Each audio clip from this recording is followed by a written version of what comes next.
Stubbs.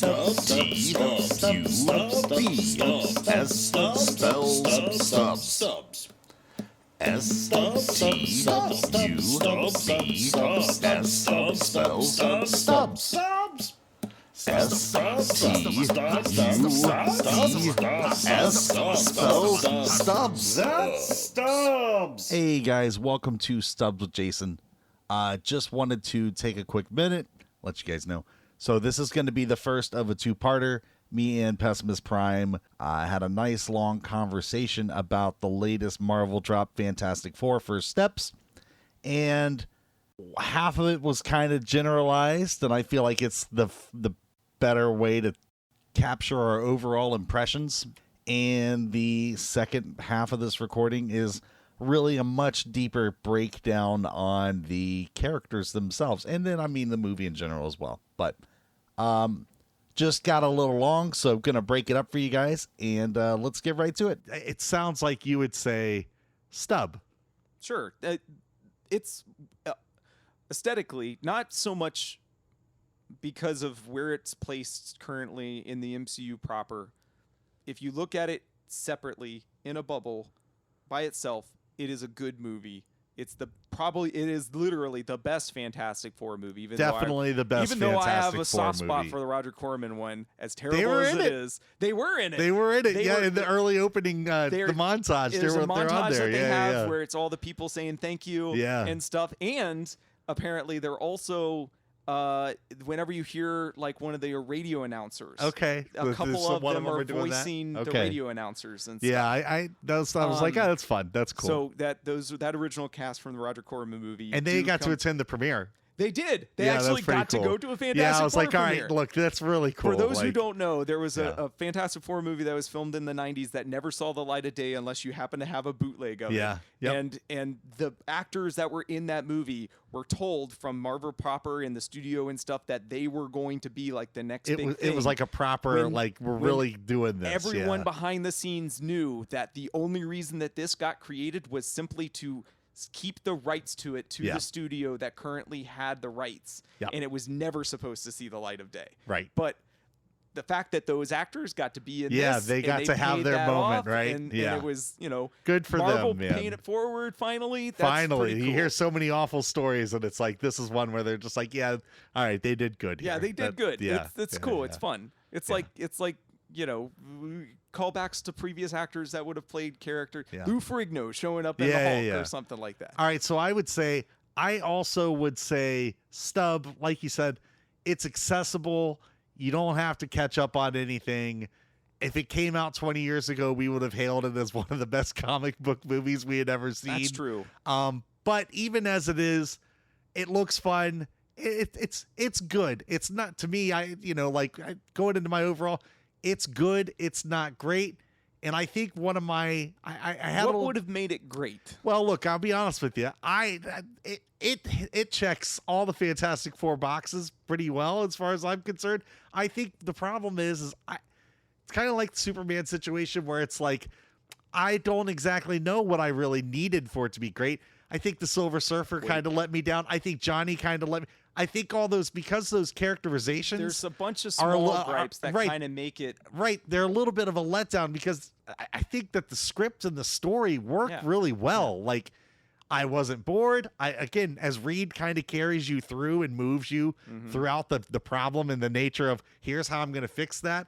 Him and Sue, their dynamic as a couple as being parents. I loved all of that stuff. That's one of the other things that I love the most about it is that in the books and in everything else for their media and stuff, they're dynamic. They're dynamic together, and then where they split off separately to between the four and stuff is some of the best stuff. It's the thing that I love the most about them is how they interact with each other.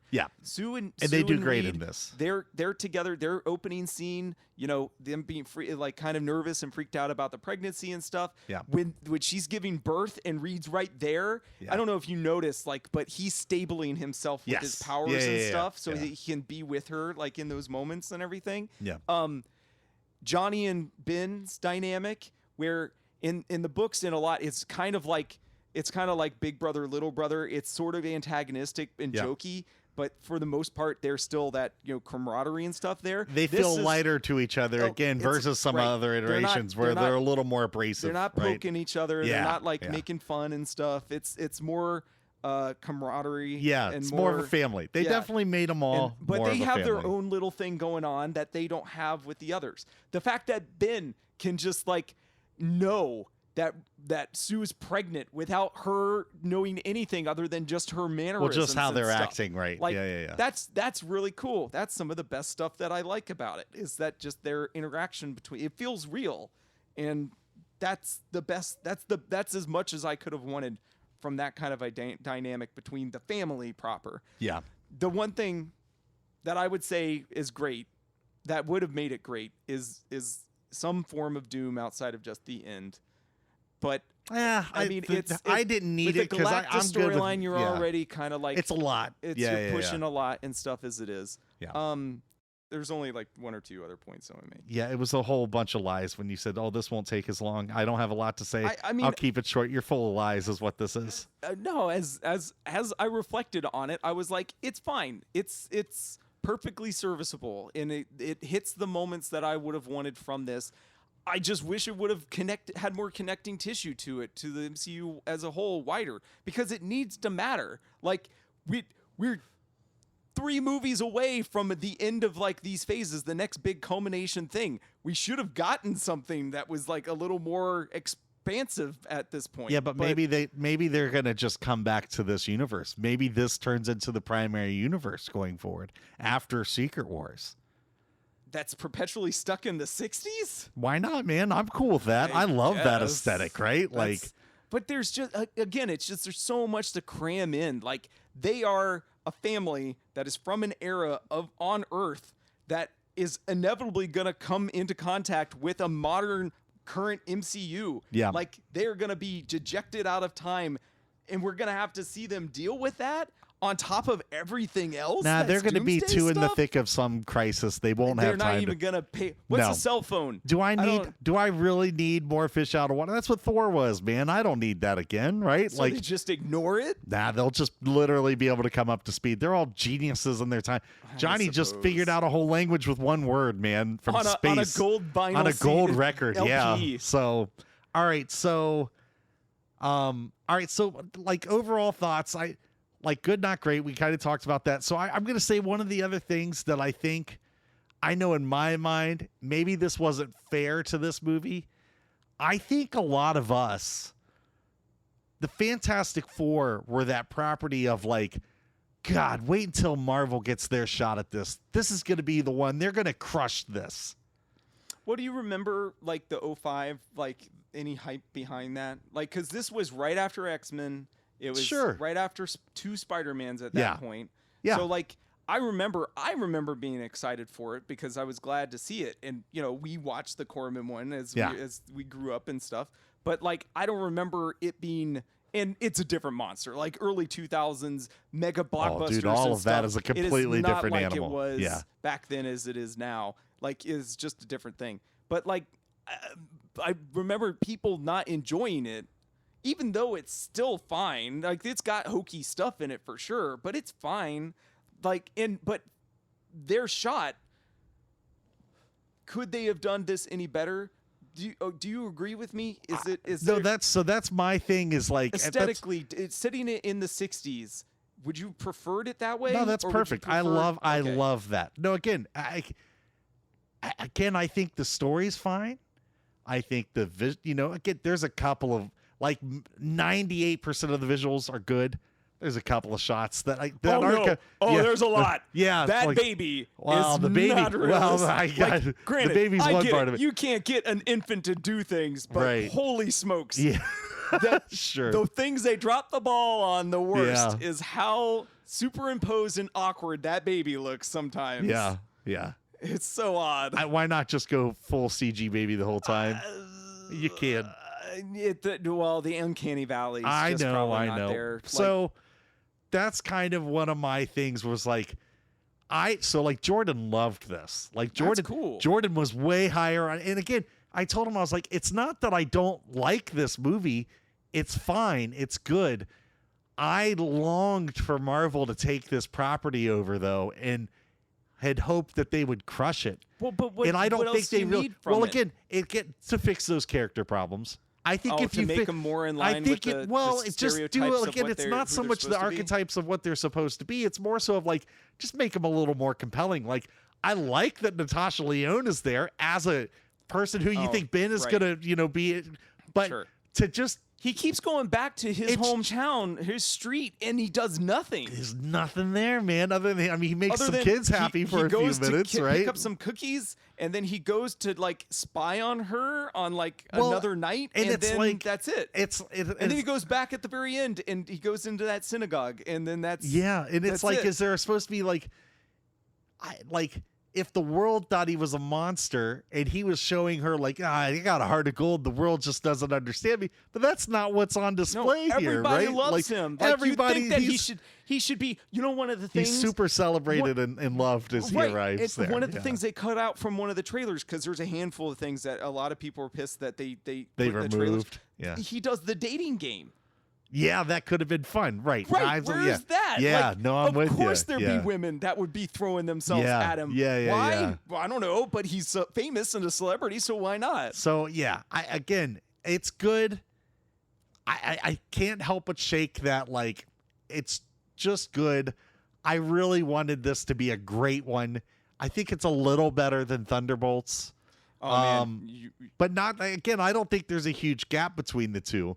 And I would say, like, so again, 7.4 is where I land on this. And stub. Like, rating and stuff? Yeah, I would say stub. Like, people should, if you enjoy a good summer blockbuster, go enjoy this thing. It's a 7.4. Like, I like it better. Maybe 7.2, 7.4. I like it better than Thunderbolts. Just because it's Fantastic Four. Because not you like that, Fantastic Four. Not just because not that the Thunderbolts are bad at all, but if we're comparing, Marvel to Marvel and stuff, it is better than the previous one. It's probably like an 8.8. It's not super high. Wow, 8.8 seems really high to me. Well, I mean that's again, that's middle of the road for me, really, when it comes to a lot of these. Like, I'll never put a Marvel movie less than like a 5 or anything. I'm not a monster in that regard. But you know what? Here's the real. So you can't be objective here. No, not when it comes to this, dude. I like Iron Man 2. I like Iron Man 2's got redeeming. It's got qualities. Every one there. of them has something. To like. All of them have something. They're not in there. all dumpster fires. No, as they much are not as people all dumpster want to think. fire. They are not like they're perfectly serviceable. It's even just the worst string ones. the string of misses in a row, man. So. Go ahead. Here's the real soul-searching thing that I did after seeing this for the past couple days. I think I like Superman more than this. I like Superman more than this. And that really hurts. Jordan didn't agree with me on that. Like, I feel bad in my own... Now to me, I don't think they're very far away from each other. No, because but Superman's just a little better. Totally, they both have the same positive attitude about things and stuff. They're not like super dark, gritty anything. They reflect the heroes in a really positive light. Didn't have the character problems as far as I'm concerned. No, but it's much better at the Other characterizations. thing, the big thing, and again, this all comes down to that it's not incorporated into the MCU proper and stuff. Superman does world building. Sure. Like it does. We are literally at the cusp and brand new of what that's going to be. Yeah. Fantastic Four is stagnant. It's stuck in its own central part of its world. That's a pro and a con. That's a double-edged sword, man. Not when you're looking at it in the wider scope of the MCU and stuff. Yeah. But it's as by itself, yeah. But as a branching off point from the wider stuff, Superman does that better. Yeah. I agree with that. I mean, it plus Superman not knowing what to expect from it and stuff, it kept me guessing and everything. Again, with Fantastic Four, as soon as you find out the baby is like a plot point and stuff in it, you know how it's going to where that road's going to go. So, yeah. But that's kind of where I landed on it. And not that it's bad, it's just that I genuinely thought Superman was better. All right, so I know you got Easter eggs and some other things you want to get to, but I got one more question for you because I said something and, man, Jordan... It just made him mad. He was like, "You were so wrong, Dad." I'm glad. Okay. I'm glad for him to form his own opinions and challenge you. He's great. This. Absolutely. I love this about him. Like, he is definitely not a he has his own mind on everything, right? So, I said, if I'm sitting down and I have two movies in my hand, and one of them is The Incredibles, and one of them is Fantastic Four: First Steps. That these are physical media. Yeah. You think that I'm this watching The Incredibles. I'm watching The Incredibles before I watch Fantastic Four again. I think Incredibles is still the better movie than this. Incredibles characters are not as good as these characters. Oh, I don't know about that. Helen Parr is just the mom. Oh, I disagree. She shows she's more than the mom by the end of the movie, man. They are those archetypes. I know. They are literally what they are. For years, we said The Incredibles was the best Fantastic Four movie. Now, this was a really good Fantastic Four movie, and I certainly can see where it's like, yeah, because it's perfectly on brand for everything. But I think the themes and the entertainment level, I think Incredibles is still a better movie. I would rate Incredibles higher than this movie. Incredibles is smaller scope. But yeah, they never leave the planet, right? Like, not just that, but they're dealing with just like one villain. Crazy villain. They fight some robots. That's kind of the only big threat. I get that, sure. Yeah. They're not, narratively, they aren't the same movie. But again, in the spirit of a family of superheroes, I just think that The Incredibles hits it a little better. Okay, I'm not harping on The Incredibles or anything, but we're literally comparing these two. So that is a literal family, a genetic family, versus sort of more of a found family. I understand. The Storms are the only ones that are Sue, Johnny, and you would have well, as soon as you introduce the baby, he's married. Oh my gosh, what's his Reed? Reed is technically family then at that point, right? By law in marriage, but it's still family, man. So Ben is the only odd man out, and that's Reed's best friend, right? But you're talking about literal kids that have their own dynamic as kids, as being a brother and sister, and parents, and the parents having their own strife and stuff. Incredibles has way more adult themes going on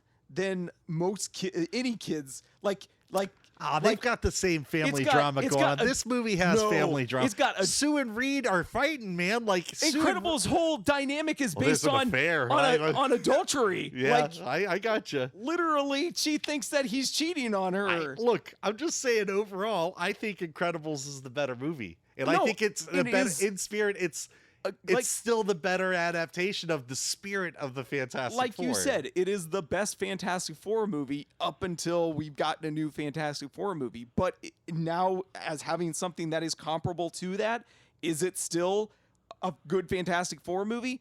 No, it's just a good movie that has those archetypes. Okay. This feels still more like them than The Incredibles feels like them, because I feel like it's just because they say their names, man. Because Bob Parr is not Ben Grimm. Like, they have totally different characterizations. Outside of them just being super strong, that's the only connective tissue that they have. Yeah, she stretches like Reed, but she's not a super intelligent. None of them have Reed's intelligence. Like, the reason why, Elastigirl is the way she is because she is a mom who's trying to keep everyone together, but she was a hero in her own right, and she pines for the glory days just like her husband does. Yeah. But she realizes that the focus needs to be on the family. She does. Where Bob wants to go out and relive the glory days. It's totally different in terms of like their your only comparison is that their powers are similar and that they are a family. That's the only thing you have to go on. I agree. Yeah. Yes. Yeah. And they're not even all that similar. Well, Violet doesn't catch on fire. Jack does. Jack does everything. Jack has a ton of powers. But Violet is Sue's powers, really. Yes, you know what I mean? True. Which, again, the other thing I keep seeing is people like, she just bends light, right? That's her ability, right? Well, okay. She can bend light around herself, but she can also project... Okay. Like hard light. Okay, I gotcha. So it's basically like, I don't know. But it's still based around this manipulation of light. Yeah, the science is like the source of her power. The comic science behind it, I guess, because she can, the force fields and stuff that she can put up is like, in the comics, that's why they say Sue Storm is like probably one of the most powerful, superpowered individuals ever, is because she could kill you by introducing a small localized like force field in your heart and literally just making your heart seize up. Yeah. Like she is super deadly if you took the restraints off of her like morality and stuff. Yeah, I mean, there's a lot of the heroes have that kind of stuff. But, Everybody's, you know what I mean? But from like a large scale like perspective and stuff, she can do things just as an individual that are way outside of her scope from being able to do. Yeah. That just be from her own willpower alone. Yeah. And that's, you know, not just turning things invisible, but holding things back with those shields, like protecting things, like using them offensively and stuff. She could create bullets if she really wanted to. Yeah. So like there's a lot of different ways you can interpret how her powers and stuff could work. Anyway, but like again, that it was a good show of what she was capable of doing, I think, in this movie. Yeah. It's just like Johnny, even like he doesn't really have a time to shine at all, but during that montage when he swoops into that inferno and stuff and sucks up absorbs all the fire. Yeah. That is a crazy big use of his powers that we only see once. Yeah. But I mean, you're not fighting against something that he can, you know, shoot at or catch on fire or anything. Well, he does kind of throw some fireballs at. Sure, he's using not so much offensively, but just to fix things more than anything. So But okay, so here's just a couple of Easter eggs. We talked 828 is the Earth universe, that designation that they give it. That's Jack Kirby's birthday. Okay. I already said that. Did you catch the comic artists that were in one of the quick like talk about the it's like the Stanley and Jack Kirby kind of business. It's so specifically it is Timely Comics. Okay. Which is the proto version of Marvel. It was the original publication before they turned Timely Comics into Marvel Comics. So Stan and Jack would have worked well, maybe not Jack necessarily, but Captain America was released under Timely Comics, so that the very first book would have been that, and then, you know, it perpetuated past that. So as allegories for those two creators that are inside of that office, if you froze it and stuff. I just remember seeing the shield, which is a Timely Comics shield, and then some artwork and stuff. I'm sure that the artwork could be related to like some of the early drawings and stuff, which doesn't make any sense because in the world that has these superheroes exist, why would you be creating comic books that have superheroes in it? But they have a cartoon, so like, why not would most things be based off of it? And apparently from what Shankman, I think. Had said that they are the only superheroes that exist within this reality. Yeah. So it's just them. Right. So who wouldn't, I guess, like make up, you know, other characters and stuff, I guess. Yeah. I really like the retro future like tech that they're using. The pregnancy test is like a little like electronic test. Herbie having like different cartrophages, like cassettes. I like that he has like a master data tape that gets loaded into essentially different programming that he uses. Also like the retro like branding and stuff that they have. The old school Lucky Charms box that's got Human Torch figures. Charms. Is it Lucky's Charms?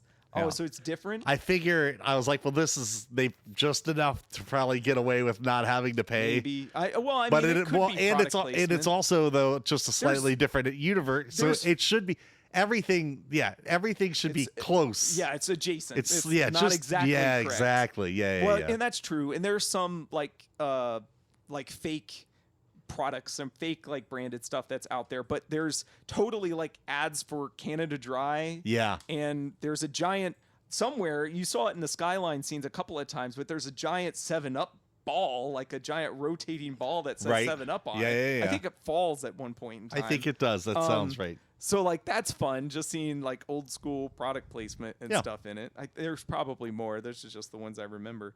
Who's that? Who's the delegate lady that Sue works with? You'll never get it. I was surprised when I figured it out. Delegate lady who Sue works with. I can't remember. I can't picture her in my head at all right now. She's the black lady with they're walking up to another like delegate in the conference, and she's like, "Oh, here comes blah blah blah. He's gonna talk to you," and she turns invisible. She's the PR girl who's at the end that tries to get him to dress Franklin. Oh wait, are you talking about Ted Lasso's therapist? That's Ted Lasso's therapist. Yeah, I know. Well, I just saw her in something else too. She was in F1. Oh, really? She is. She's in F1. Yeah, that's cool. Yeah. Other than Ted Lasso, that's the only other thing that I've seen her in, so. As soon as I saw, I'm like, this lady's again. So while she serves that small role and small purpose, I feel like that's another one of those. Hey, we casted this person because she's in a thing that a lot of people like. Does she really bring anything to that role? That's who you grab from Ted Lasso to throw into look, this? You're not going to throw Keely Jones in there or Jamie Tart, right? I mean, I'd see Jamie in anything. And it could have been Roy, but they've wasted him on a character we're never going to see again. You saw that just recently. Season 4 stuff. Well, no, not just that, but Feige, because Comic-Con and stuff, somebody had asked him. He's like, yeah, some of the characters that we introduced in the past phase and stuff, some of those things are not going to get payoffs. Oh, you don't say. Some of them might down the future. You know, it took 15 years for Samuel Stearns to come back from the Incredible Hulk. Oh my gosh. So who knows? But like, I'm like, okay, man, come on. Yeah, You realized you guys did dumb by introducing too much too soon. The only other thing that I kind of really wanted to talk about was this, and one other thing was the Kirby quote at the end. Do you remember in honor of or whatever? It wasn't just that; it was a literal quote from him. I have it verbatim. I don't know if you remember. Not off the top of my head. So at the end of the movie, at the end of the credits, before you see the last stinger, which I'm sure a lot of people were mad at. Because these end credit singers are just. I'm about to start leaving because it's just like I can appreciate. Same with the Superman one. Like, oh, this wasn't even a good joke. Well, but it never.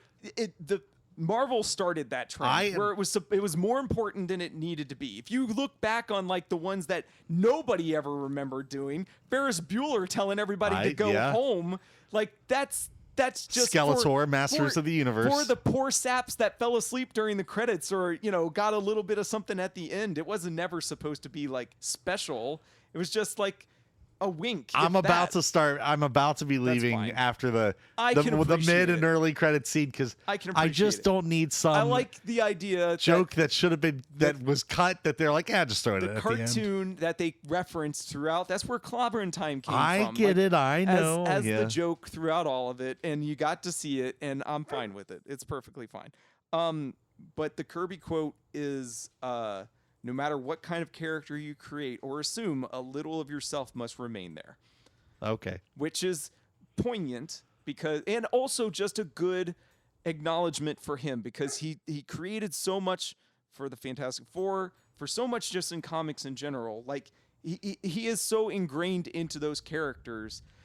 Ben is an allegory for himself as somebody who didn't like the way he looked, growing up. Who had, probably other problems and stuff, being Jewish, being, isolated from, segregated and stuff during World War II. Even then, a lot of that is ingrained into him. And he was just the artist. And granted, him and Stan collaborated on ideas and stuff. He probably deserved a lot more credit just from their creation, more so than anything that Stan wrote. But like that, Kirby needs to have more love, I think, in the wider scope of media and stuff than I think he's gotten in the small amounts that even the movies have really kind of done. He needs a true biopic. That would be great. I'd love to see a Jack Kirby biopic. It would be very, very touching for the equivalent of like what they did for Elvis and Bohemian Rhapsody and stuff. I think it'd be really cool. What's next? Oh, as far as like proper releases? Yep. Oh, wow. Ironically and unceremonious. Spider-Man? Is Spider-Man the next one? This is the beginning of Phase 6 proper. Whatever that's going to be. For all that matters, I suppose. But yes, Spider-Man is next year. What's it called? Brand New Day. Brand New Day. That's right. Which is July 31st. So next year? Oh, wow. So we got a year before the next one? Almost year to the day. Oh, that's right, because the Avenger movies are going to be Christmas. Got pushed back. They were supposed to be summer releases. Doomsday was supposed to be before Spider-Man in May, but now it's Christmas. Yeah. And they're doing Lord of the Rings style, so it's going to be 2 Christmases. 26 and 27 is when we're going to get the 2. And whatever's going to be in between, maybe it's an X-Men movie, maybe nothing. Blade sure ain't going to happen. But good gosh, there is so much TV stuff that's on the docket too that they're throwing into like as Phase 6, and I'm like, I don't want to care about. Oh this no, I'm anymore. out. I'm done. There's so much that because I just got to that point where I was like, it's just not worth it to me, man. Daredevil. Someone is gonna have to come and tell me like something is slap me in the face good. Daredevil is good, but it's self-contained. I know that there's some Punisher special, the season 2 of Daredevil that's going to be next year. Like they've got animated stuff. There's Vision Quest. I guess that's going to Spader's coming back for that apparently. Again, all that stuff to me, man, it's just like I just don't feel energized by hearing any of that. You know what I mean? Like I just want to be done. I just want to be done. That's what it comes down to is the like building blocks of this universe saying that all these characters can't exist. But if they're not together in something and you don't see what the payoff for building all this is, like, what's the point? Like, yeah, we're not seeing Moon Knight show up in Avengers. There's no purpose. Yeah, for no, it. that's like I'm with you. There's no reason to have like the vast majority of anybody that's in these TV shows, with the exception of Loki. But that was a spinoff, and he's kind of locked into a certain place at this point. If it was like one of the main characters from the movies that got a TV spinoff, then yeah, they're probably going to come back. But you're not going to see like. I don't need to see Kamala Khan show up in the Avengers movie. I sure don't. Not at this point. Like, Ironheart come back, or any of the other characters that got. What's the Agatha? Agatha had her own. Yeah, she had her own series. She has no purpose in the wider scale of like what's going on for her to come back. They really want to. They want to surprise us and impress us and make us happy. Now, if it's like Phil Coulson, that'd be great. I will that is how you take a I'm telling Coulson, you, like and that would be like one of the few things they could do. Secret Wars, the floodgates open. You can have whatever you want. You give me a Phil Coulson that's just there on the fringes. He could be running the equivalent of S.H.I.E.L.D. in like some Battle World. That's perfect. I'd be I don't care. Absolutely fine with that. Yeah. Just give me that. Yeah. But no, like you want to throw like a random ancillary cameo equivalent of Matt Murdock showing up in Far From Home or No Way Home, or like Home Sweet Home, or the Home Sweet da, Home, da, da. Or like Red Skull being in Infinity War. Yeah, like there's things they could do that would hit us in the right way of like, oh yeah, that's what I want. They're there for a second, and then it's but not I don't, important. My like, gut says fine. we're not going to get that. No, it would be the portal sequence just to get everybody together and they fight kind of like. But why? Who are they fighting? What are they fighting? All right, so look. Yeah, because we can spiral and go on forever here. So let me ask you this. So we had a wager. Do you remember the wager? Those were for the Avengers movies. Oh, no. That's not. This one don't count. I said anything through the end of Secret Wars will hit $1 billion. On this. It's not like I have forgotten. Okay, because Taco Bell's you're going to make an unemployed guy buy your Taco Bell if you end up winning on this. But that's okay because I'm a man of my word, buddy. I stand by my word. 2 years, Taco Bell might be. I still think it's going to be like Demolition Man, where it's going to be the only one left standing. It's going to be like gourmet restaurant at some point. I'm really hoping I have a job by 2 years from now. We might be spending like $30 for burritos and stuff in the next 2 years. And I'll stand by my word. Right. So go ahead. So as some of the numbers and stuff have come back from Fantastic Four's first weekend and everything, it was, I think we just talked to your dad. I'm fairly certain that this is a Monday, so it probably did. It did over 100 million. It's under Superman, but it had a longer weekend. It did good. It had a good opening weekend. Under 120, I want to say. It's around there, I think. So the question is, if the wager is for $1 billion, $1 billion for the Avengers movies, when is the timer expired for $1 billion to equal out? You have to have $1 billion, and you can't do that on opening weekend in a theatrical run. Okay, so when it's out of you have the whole theatrical. Yeah. So, you have the whole theatrical run. The trades will say at the end of whatever a season is, or maybe at the end of the year, somewhere they announce what like the actual run was, a worldwide run. Oh, you can find that stuff. You can be always in like find Hollywood that. Reporter or something. Yeah, like that. Again, I watch a show that does charts every week. To be honest with you, Doomsday comes out, and then we don't know for sure until like April. It may be, well, it won't be April, dude. It's nothing lasts in the theaters here, that let's long. make it a little more. No, I'm good. You have the whole theatrical run. I want that theatrical. I need to know a designation of time. No, let's say between when it comes out in theaters and before it hits streaming. No, I am good with the theatrical run. But how long is that? However long they want to make it, man. I don't care. But you need to know specifically because it's gonna. When do you determine?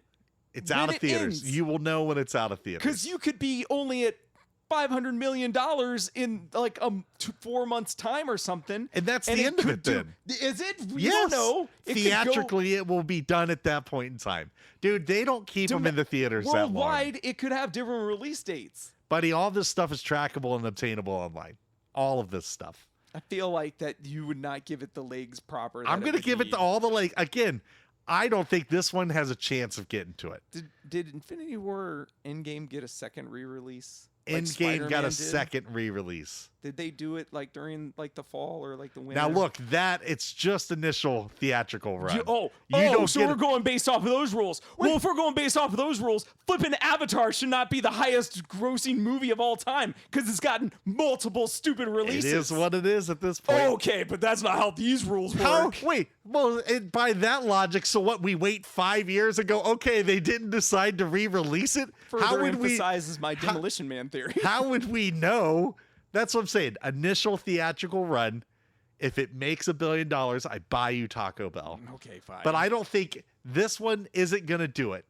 Again, Secret Wars or Doomsday, those are the only ones I'm scared about. Okay, so because I don't even know if Spider-Man. I know the last Spider-Man made $1 billion. Well, based off of what this is just going to be Spider-Man is because they're filming right now. Scaling back a little bit, they're right? Filming right now in Edinburgh, I think, Scotland. Yeah. And they're saying they've already seen stuff on set that designates when in time it's supposed to take place. Okay. So it's like 2027 is when that movie takes place, which is 4 years after when No Way Home, or I'm sorry, Far From Home is No Way Home. No Way Home is ends. So he is by himself doing street level stuff for at least 4 years. Okay. So it's gonna be smaller scope, I think, for sure.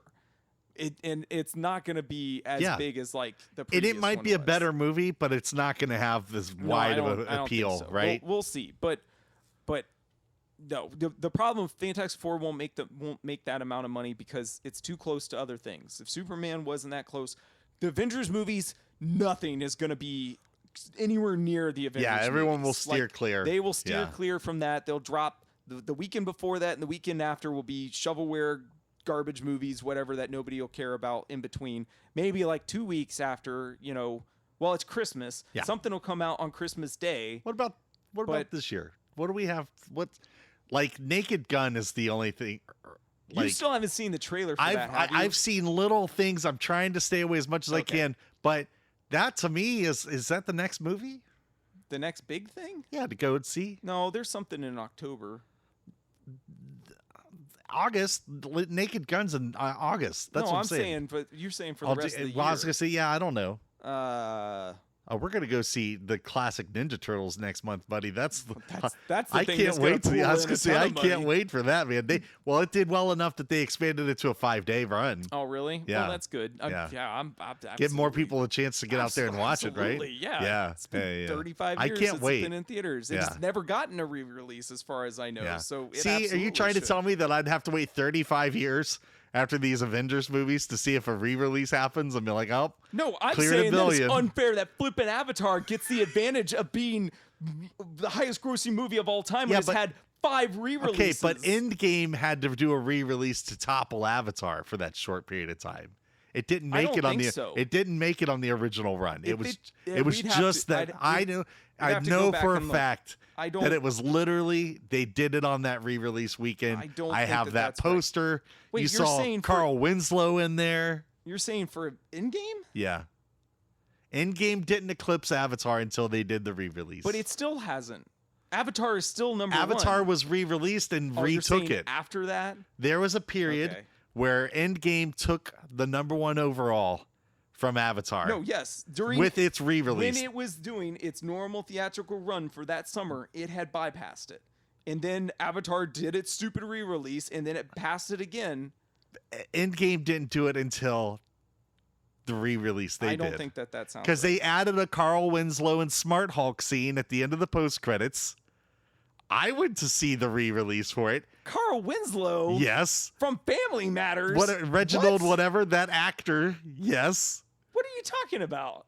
What is this scene? There is a deleted scene that they showed on a re-release of Endgame. I've never seen this. What are you talking about? I went to go and see it. I have a poster from going to see it. It's Smart Hulk has just saved people, and he's coming out and he's recapping with Carl Winslow or whatever his name is. Saving people when they go back in time? No, this is a modern time whatever. When in the movie would this it's just something you see Smart Hulk before he's in the diner. Is his arm messed up? No, this is how they were going to introduce Smart Hulk at one point in time. It's in the movie proper. It's giving him a small action sequence before you get the diner reveal. Wow, that's weird. I have no idea what this is. I thought you went with me when I went to see it. Like when Spider-Man got re-released, it had new footage and stuff that they put into it. That got an extended this cut. Wasn't in the movie. Another worst part about that was didn't have the visual effects completed on it, and it was just like, come on, guys, what are you? So this was just like a behind the scenes, like just it was a little bonus bonus thing. That was their extra. It was literally so when they sold those tickets, they could go now with exclusive footage. Here's something you've never seen before, which is an unfinished scene that they just tacked on at the end of it. I have not seen this, so it's literally. Carl that Winslow guy, actor. Reginald Johnson or whatever his name is. Hulk? Smart Hulk, yes. Is he a cop? He is a cop, I'm pretty sure. I need to find this. That's awesome. Holy crap. Does that mean Die Hard is in the MCU movies? Which also shares the universe with Family Matters, yes. That's amazing. Yes. If that's it. Okay, all right. I need to find this now. Well, you get, as we're talking about stuff that's coming out, you get your section, guys.